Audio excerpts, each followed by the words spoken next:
Good afternoon students. कल हमने chapter number 4 poem का कठपुतली जो है भवानी प्रसाद मिश्र द्वारा लिखी गई उसके वर्ड मीनिंग और पहले 2 क्वेश्चन पढ़े थे। आज हम उसके आगे के क्वेश्चन पढ़ेंगे। देखिए, पहली कठपुतली की बात दूसरी कठपुतलियों को क्यों अच्छी लगी। पहली कठपुतली ने क्या कहा था कि मैं आज़ाद होना चाहती हूँ, तो दूसरी कठपुतलियों को क्यों अच्छी लगी? क्योंकि वे भी क्या करना चाहती थी? आज़ाद होना चाहती थी। तो देखिए, पहली कठपुतली की बात दूसरी कठपुतलियों को बहुत अच्छी लगी क्योंकि वे भी स्वतंत्र होना चाहती थी और अपने पाँव पर खड़ी होना चाहती थी, अपनी मनमर्जी के अनुसार चलना चाहती थी, पराधीन रहना किसी को पसंद नहीं। यही कारण था कि वह पहली कठपुतली की बात से सहमत थी। मतलब पहली कठपुतली की बात दूसरी कठपुतलियों को किस लिए अच्छी लगी? क्योंकि वे भी आज़ाद होना चाहती थी, स्वतंत्र यानी आज़ाद, और अपने पाँव पर खड़ी होना चाहती थी, अपनी मन की मर्जी यानी अपनी दिल से अपनी इच्छा के अनुसार चलना चाहती थी, पराधीन रहना यानी कि गुलाम होना किसी को पसंद नहीं है। यही कारण था कि पहली कठपुतली की बात से सारी कठपुतलियाँ सहमत थी कि जो तुम्हें करोगी वही हम करेंगे। दूसरा क्वेश्चन देखिए, पहली कठपुतली ने स्वयं कहा कि क्यों है मेरे पीछे आगे, इन्हें तोड़ दो, मुझे मेरे पाँव पर छोड़ दो। तो फिर वह चिंतित क्यों हुई कि ये कैसी इच्छा मेरे मन में जगी। नीचे दिए वाक्यों की सहायता से अपने विचार व्यक्त कीजिए।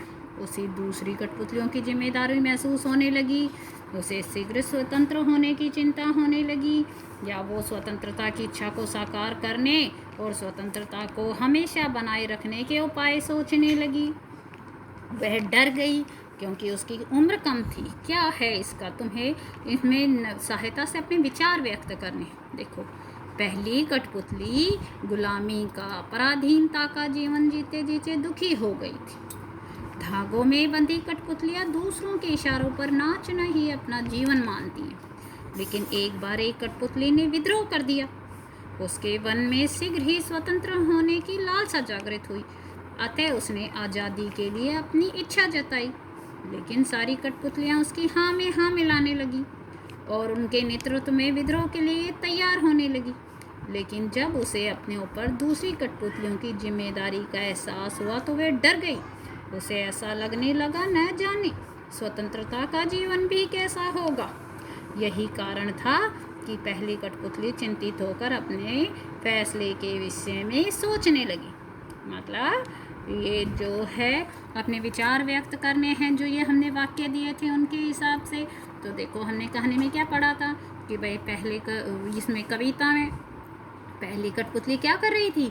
गुलामी का जीवन जो जी रही थी, पराधीनता को, दुखी हो गई थी उससे बहुत ज़्यादा, और वो क्या सोच रही थी कि दूसरों के इशारे पर ही अपना जीवन है। लेकिन एक बार एक कठपुतली के दिल में विद्रोह की भावना आ गई। उसने क्या सोचा कि मैं आज़ाद हो जाऊंगी। उसके दिल में इच्छा जाग गई और उसने अपनी ये इच्छा दूसरी कठपुतलियों को बताई। जब उसने दूसरी कठपुतलियों को बताई तो सारी कठपुतलियों ने उसमें हाँ में हाँ मिला दी और उसके नेतृत्व में विद्रोह के लिए वो भी तैयार हो गई। लेकिन जब उसे अपने ऊपर दूसरी कठपुतलियों की जिम्मेदारी का एहसास हुआ तो वो डर गई। उसे ऐसा लगा न जाने स्वतंत्रता का जीवन भी कैसा होगा और मुझे तो इन सब का जिम्मेदार होना पड़ेगा। इसलिए वो यही कारण था कि पहली कठपुतली चिंतित हो गई और अपने फैसले के विषय में सोचने लगी।